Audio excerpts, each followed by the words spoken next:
En manchette, aujourd'hui, les municipalités de Sainte-Geneviève-de-Berthier et de l'Île-du-Pas sondent leurs citoyens au sujet des camps de jour. Bonjour à tous, bienvenue à votre bulletin d'information sur les ondes de CTRB, votre télévision locale et régionale, en ce 29 mai. Les camps de jour sont des activités populaires offertes aux enfants durant la saison estivale. Mais tous ne sont pas égaux au niveau des municipalités dans cette offre de services. Présentement, seule la ville de Berthierville et la municipalité de Saint-Ignace de Loyola sur notre territoire offrent ce service, mais le nombre de places sont limitées. Cette problématique est donc au cœur de consultations que mènent présentement Sainte-Geneviève de Berthier et la municipalité de l'Île-du-Pas. On vous donne quelques exemples, quelques infos supplémentaires. Chacune des municipalités y est allée d'un sondage.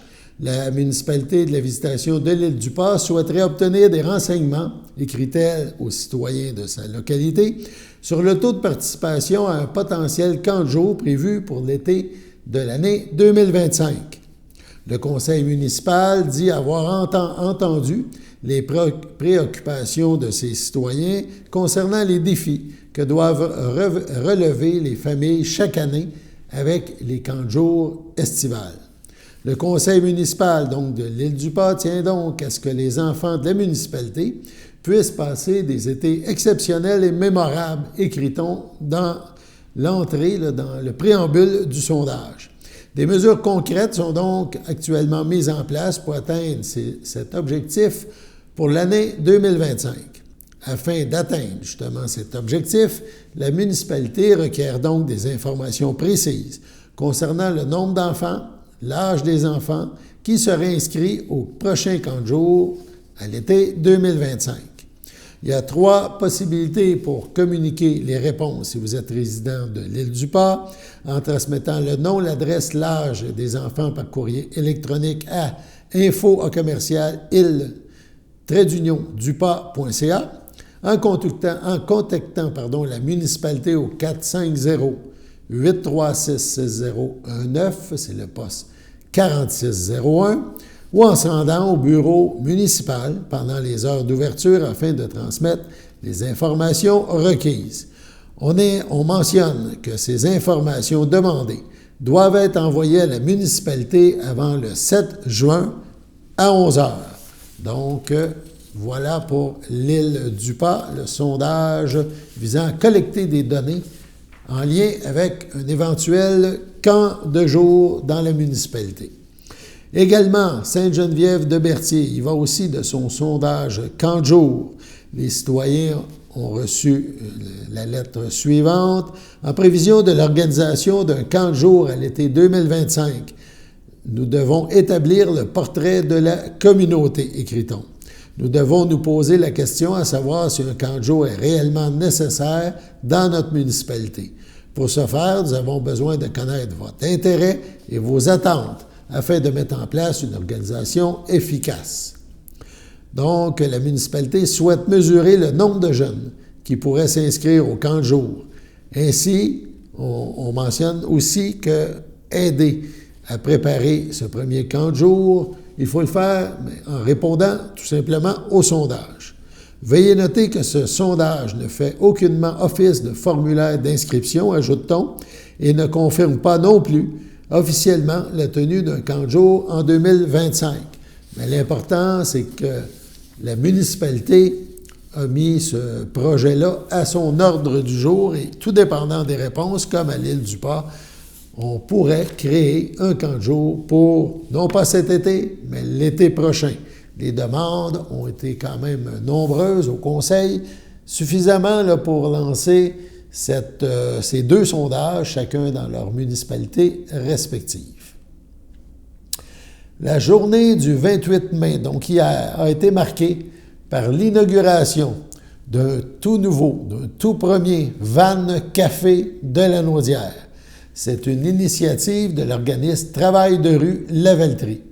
réunissant l'équipe d'employés de l'organisme Travail de rue Lavaltrie, Partenaires, bénévoles, journalistes, élus municipaux et représentantes de la députée provinciale, cet événement a offert à tous l'opportunité de découvrir ce véhicule spécialement aménagé pour offrir un lieu de rencontre et d'échange pour les personnes marginalisées.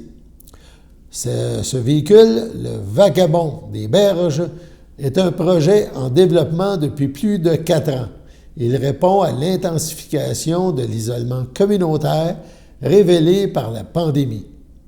Doté d'une banquette de 6 places, lavabo, frigidaire et micro-ondes, ce véhicule tout équipé permettra aux intervenants de l'organisme de se déplacer dans la Valtrie, Lanoraie, Berthierville, le tout le long du fleuve Saint-Laurent.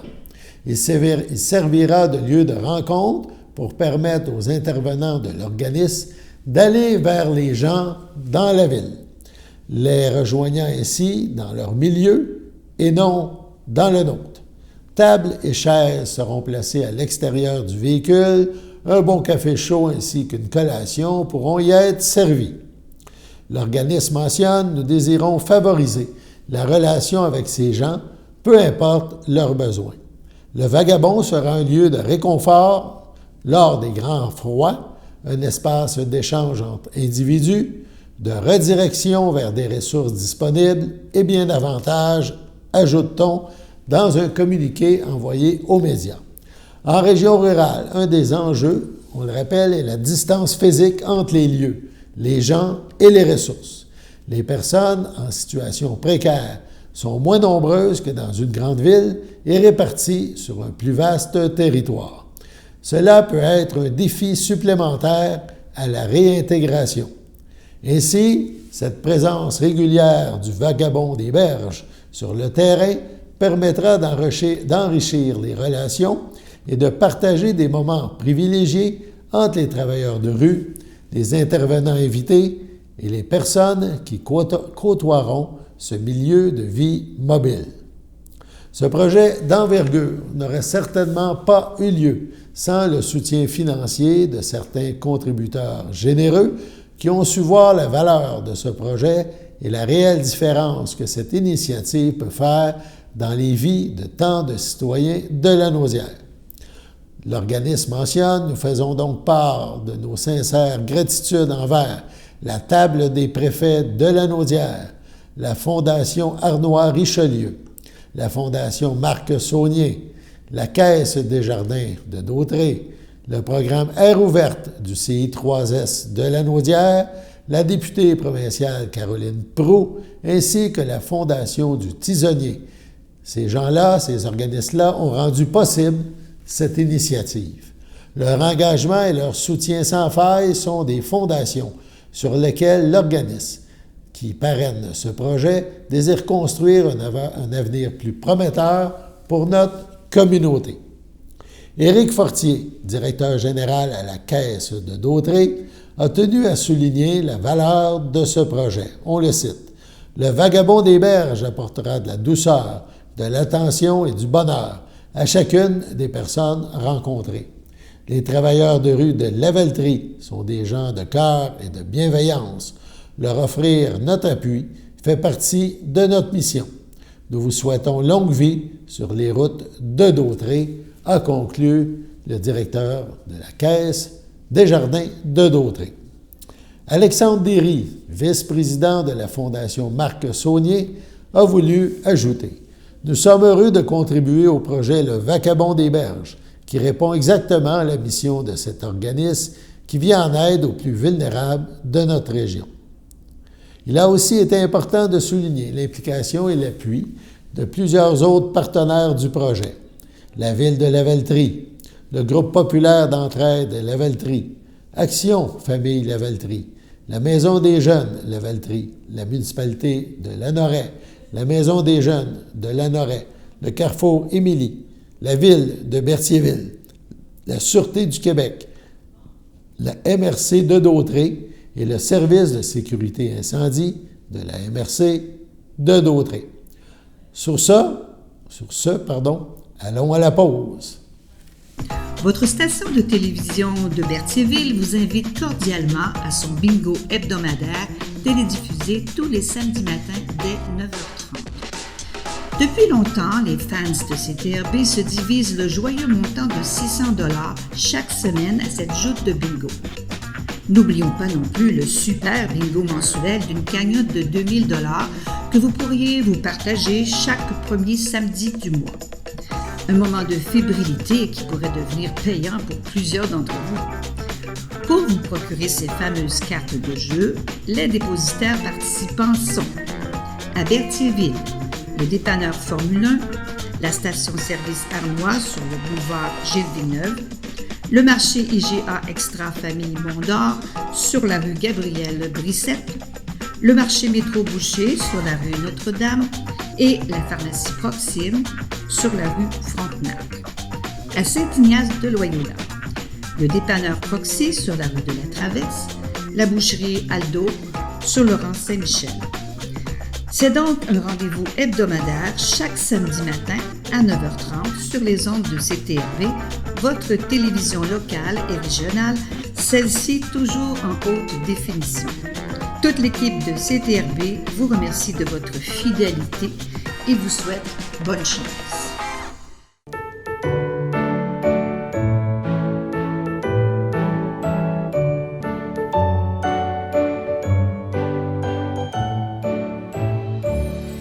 Voici donc les anniversaires du 29 mai 2024.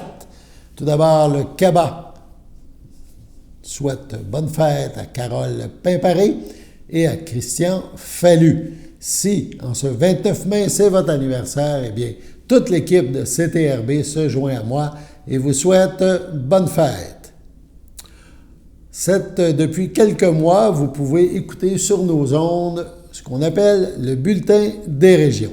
Cette émission vous permet de vous informer, de vous divertir, et elle touche à toutes les régions du Québec, ou presque. Donc, cette émission est produite par plus de 20 télés autonomes, comme CTRB, et aussi avec la complicité du réseau Cogeco. Donc, la saison 2024 vient de se terminer. La prochaine débutera en septembre. CTRB, dans ce bulletin, vous présente un extrait de l'émission qui sera diffusée la semaine prochaine et qui se voulait un regard sur les activités à faire dans la région pour inviter les auditeurs à découvrir les attraits d'ici et d'ailleurs. Le premier extrait touche notre région de Berthier, mais dans l'émission originale, vous aurez des attraits, vous entendrez parler d'attraits et d'événements qui se dérouleront cet été un peu partout au Québec. CTRB a donc participé à ces présentations et voici l'extrait qui parle ou qui nous parle, entre autres, de la région de Dautré. On regarde. On va tout de suite aller voir Alain Bellumeur qui est, lui, dans la région de Berthierville. Alain, bonjour. Bonjour. Alain, vous voulez d'abord nous parler là, d'un lieu très, très culturel par chez vous qui s'appelle la Chapelle des Culs-de-Berre. Parlez-moi de ça un peu. C'est un lieu historique et culturel. C'est une chapelle, c'est la plus ancienne chapelle protestante qui a été érigée au Québec. C'est en 1785. Donc, c'est un monument historique. Et il y a un organisme qui s'en occupe, qui l'anime, donc avec des événements culturels tout au long de l'année. Et en plus, évidemment, pour que les touristes le sachent, c'est notre kiosque touristique. Donc, si vous voulez avoir plus d'infos sur la région, on arrête à la Chapelle des Culs-de-Berre à Berthierville. Donc, cet endroit, c'est une petite chapelle. Il y a 3 expositions à l'intérieur. Okay. Il y a 3 expositions à l'extérieur. Et, particularité cette année, l'organisme met de l'avant au mois de juillet et au mois d'août, à chaque jeudi, des 5 à 7 culturels, où il y a des artistes qui vont venir se produire au Cénacle. On a vu tantôt dans l'image, oui, on a vu scène, des grandes feuilles, et voilà. Et ça sera gratuit, les gens sont invités. C'est un 5 à 7, les gens amènent leur pique-nique, si on peut dire, oui, et peuvent assister. Il y aura toutes sortes du jazz, du country, il y aura du classique, il y aura vraiment pour tous les goûts. Fait que c'est un bel endroit, c'est un beau parc et je pense que c'est à découvrir si c'est pas fait à ce moment-là. Là. Autre chose dont vous voulez nous souligner qui est important, là, une piste cyclable qui est également liée à un bateau passeur. Parlez-moi de cette expérience-là qu'on peut vivre chez vous. Oui, c'est le circuit cyclable des îles de Berthier. Okay, On sait que souvent les gens disent les îles de Sorel, l'autre côté, parce que Sorel est plus gros. Mais Sorel, c'est 3-4 îles. Du côté de Berthier, on a une centaine. Et la plupart ne sont pas habitées. Fait que c'est merveilleux. Ça fait partie de la réserve mondiale de la biosphère, entre autres. Et le circuit cyclable passe dans ces îles. L'île Saint-Ignace, l'île du Pas, qui est le berceau de la région de la Naudière. Et ça se rend, bien évidemment, de Berthierville, Sainte-Geneviève-de-Berthier, Saint-Cuthbert, Saint-Barthélemy. Et là, on peut prendre le bateau passeur le vendredi, le samedi ou le dimanche. Et on a une belle petite croisière là, pour quelques dollars avec son vélo. Les vélos entrent sur le bateau. Et on boucle la boucle de belle façon. Fait que c'est vraiment original. Je pense que notre région, on a quelques festivals, quelques événements comme ça, mais c'est nos attraits, je pense, qui sortent de l'ordinaire. Fait que ça en est un, entre autres, fort important chaque été. Et puis là, je vous ai avec moi, Alain, là, on ne peut pas parler de votre région, puis on ne peut pas vous parler à vous sans que vous nous parliez de ce qui se passe au musée Gilles Villeneuve cet été quand même. Là. Parce que, on va le dire, vous êtes le directeur général du musée, puis à chaque année, vous nous arrivez avec une programmation pendant l'été. Qu'est-ce que vous nous réservez au musée Gilles Villeneuve cette année? Bien, le musée, évidemment, la collection évolue d'année en année. Oui. Le gros de c'est plus de 2000 objets qui ont rapport à Gilles Villeneuve, à Jacques Villeneuve, son frère, qui reste tout près de Berthier, tout près du musée, à Saint-Cuthbert, à Jacques, son fils. Donc, le musée Gilles Villeneuve, qui est ouvert à l'année, qui accueille des visiteurs de partout dans le monde. L'an passé, exemple, des gens de 43 pays et des 5 continents sont arrêtés à Berthierville. Puis certains disaient qu'ils avaient fait le voyage au Canada et le but de leur voyage, c'était un arrêt au musée Gilles Villeneuve. Fait que c'est vraiment particulier. C'est un musée de passion où on raconte l'histoire de Gilles Villeneuve. C'est pas un musée technique, on parle pas de force de moteur, etc. On parle de la passion de Gilles Villeneuve. Et voilà. Donc, ça s'adresse à tout le monde, pas nécessairement aux passionnés, aux maniaques de Formule 1 ou peu importe. C'est vraiment familial. Alain, j'ai un de nos collègues là, qui veut vous poser une question. Oui, Alain, par rapport à ce musée-là, c'est quoi l'envergure des expositions? Combien de temps est-ce qu'on doit prévoir là, pour passer à travers les différentes pièces? C'est drôle, le musée, la bâtisse n'est pas énorme, mais il y a énormément de choses à l'intérieur. Fait qu'il y a des gens qui, en 30 minutes, font le tour, mais il y en a d'autres que ça prend 2 heures. S'ils regardent les petits vidéos, les films, et tout ça, là, il y en a pour peut-être 2 heures. Mais notre moyenne, on dit aux gens, c'est environ 1 heure. Et les gens, évidemment, sont friands, posent des questions, demandent des souvenirs. Parce que le musée, là, c'est une espèce de trait d'union entre les générations. Il ne faut pas l'oublier. Ceux qui ont connu Gilles Villeneuve à l'époque et les plus jeunes. Les plus jeunes, aujourd'hui, découvrent souvent la Formule 1, entre autres, par les histoires qui sont diffusées sur Netflix, entre autres, là, sur la télé. Mais il y a un engouement qui se développe et ces jeunes-là veulent connaître qui était Gilles Villeneuve. Et à ce moment-là, bien, je pense que l'importance du musée est là. On raconte cette histoire-là à ceux qui n'ont pas connu Gilles ou on rappelle les souvenirs à ceux qui ont connu Gilles dans les années 70 et début 80. Alors, Alain, c'est à ne pas manquer pour ceux qui passent par chez vous. Donc, une émission sur nos ondes la semaine prochaine à surveiller, parce qu'on parlera évidemment de Dautrey, mais on parle de Berthier, du Grand Berthier, mais il sera aussi question d'Abitibi, des Laurentides, ou bref, un peu partout où se trouvent des télévisions autonomes comme CTRB. Maison et Jardin Antoine Lacombe organise un atelier de succulentes. Ça se déroulera samedi, le 8 juin, à 13h30. En cas de pluie, l'atelier sera remis au lendemain, nous dit-on. Dans cette animation, l'équipe de la Maison et Jardin Antoine Lacombe présentera quelques grandes familles de plantes succulentes ainsi que leurs particularités. Ces plantes à la mode possèdent de nombreux atouts.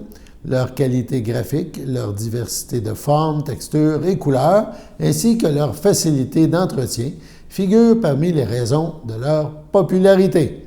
Après avoir abordé les caractéristiques de ces plantes fascinantes, les participants seront invités à réaliser leur arrangement végétal à partir d'écheverias, de sédium et de sénocios.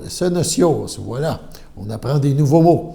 L'équipe de la Maison et Jardin Antoine Lacombe s'est tournée vers une passoire blanche en métal pour le choix de contenant.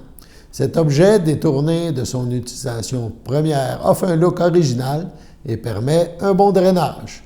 Le matériel est inclus, terreau et plantes. Cette activité dure environ 1 heure au coût de 25 $ par personne. Elle est offerte sur réservation, le nombre de places est limité. Pour plus de détails, on consulte le site web de la Maison et Jardin Antoine Lacombe, un attrait touristique important dans la Naudière. Sur ce, passons à la pause.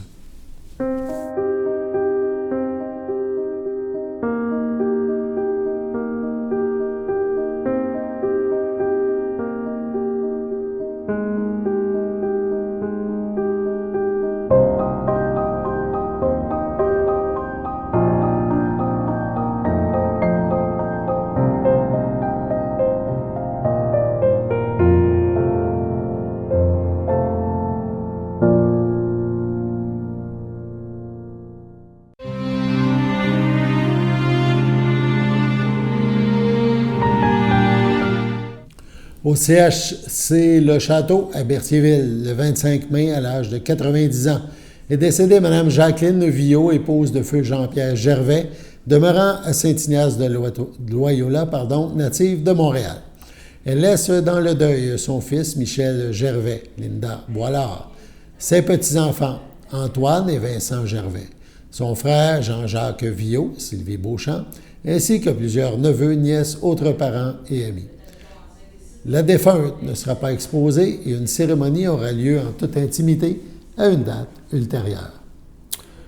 Au CHC Le Château à Berthierville, le 20 mars, à l'âge de 84 ans, est décédé M. Raymond Faust, époux de Jacqueline Caillé, demeurant à Lanoraie. Il laisse dans le deuil, outre son épouse, ses enfants. Denis Faust, André Faust Laura, Éric Faust. Ses petits-enfants, Brendan, Juliane et Gabriel Faust. Ses belles-sœurs et son beau-frère, Prudence Granger, feu Noël Faust, Hélène Lorrain, feu Gilles Faust, Jean-Marc Caillé, Cécile Caillé, ainsi que plusieurs neveux, nièces, autres parents et amis. La famille vous accueillera samedi, le 1er juin, dès 11h, au complexe funéraire F. Thériault, 741 rue Notre-Dame, à Berthierville. Suivra une liturgie à la chapelle du complexe à 14h. M. Raymond Faust sera inhumé au cimetière de Lanoraie à une date ultérieure. À son domicile de Saint-Marc-sur-Richelieu, le 24 mai, à l'âge de 88 ans, est décédée Mme Huguette Laporte, épouse de Marcel Chevrette, demeurant à Saint-Marc-sur-Richelieu et native de Berthierville. Elle laisse dans le deuil, outre son époux, ses filles, Guylaine Chevrette, Gilles Durocher, Daniel Chevrette, Louis Pinchot, Jocelyne Chevrette, Éric Chouanière, ses 9 petits-enfants, ses 7 arrière-petits-enfants, ses sœurs, beaux-frères et belles-sœurs. Lisette Laporte, feu Jean Landry, Ninon Laporte, André Guévremont, Lucille Chevrette, Roger Lefebvre, Régent Chevrette, Hélène Chevrette, ainsi que plusieurs neveux, nièces, autres parents et amis. La famille vous accueillera vendredi 14 juin dès 11h30 au complexe funéraire F. Thériault, rue Notre-Dame, à Berthierville. Une liturgie suivra à la chapelle du complexe à 14h. Madame Huguette Laporte sera inhumée le même jour au cimetière de Sainte-Élisabeth.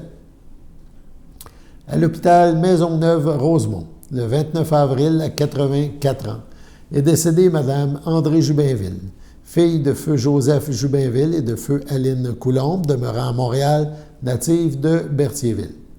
L'ayant précédé son frère Yvan Jubinville, feu Lise Dostalaire, elle laisse dans le deuil son frère Luc Jubinville, feu Yolande Mousseau, et ses neveux et nièces, Anne Jubinville, Marc Jubinville, Daniel Jubinville, France Jubinville, Lynn Jubinville, ainsi que plusieurs autres parents et amis.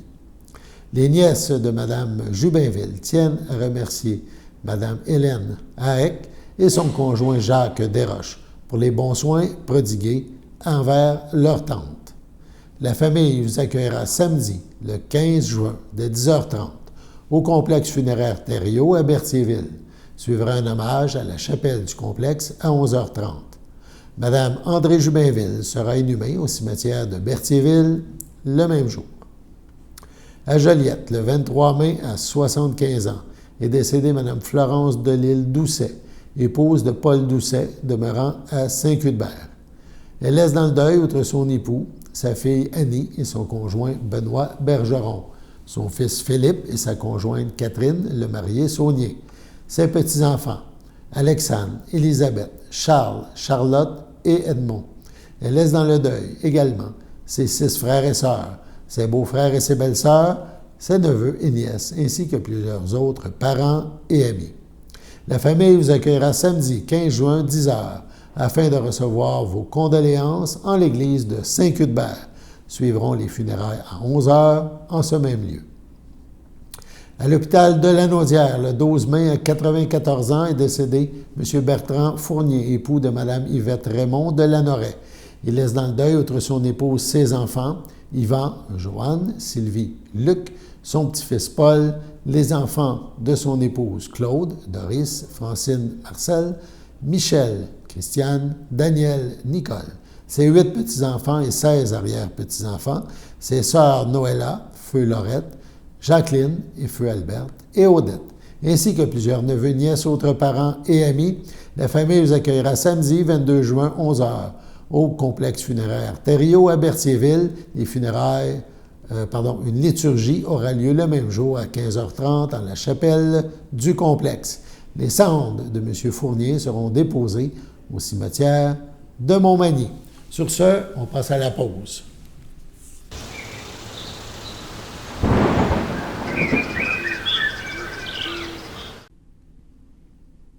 Bienvenue à votre météo de cette semaine. Aujourd'hui, mercredi soir, ce sera un ciel variable, une température de 16, un temps ressenti de 16.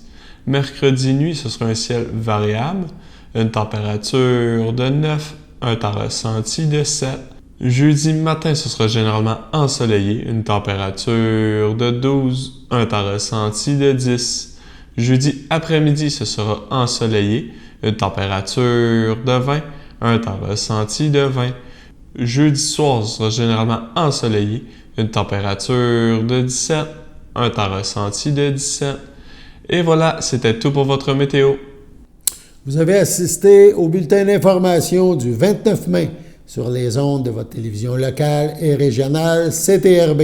Alain Bellumeur au Pépite, qui vous invite à être des nôtres demain pour la prochaine édition de ce bulletin d'information qui vous concerne. À toute l'équipe qui a participé à la production de cette émission, un grand merci et merci également à vous d'être des nôtres au quotidien. Donc, à demain!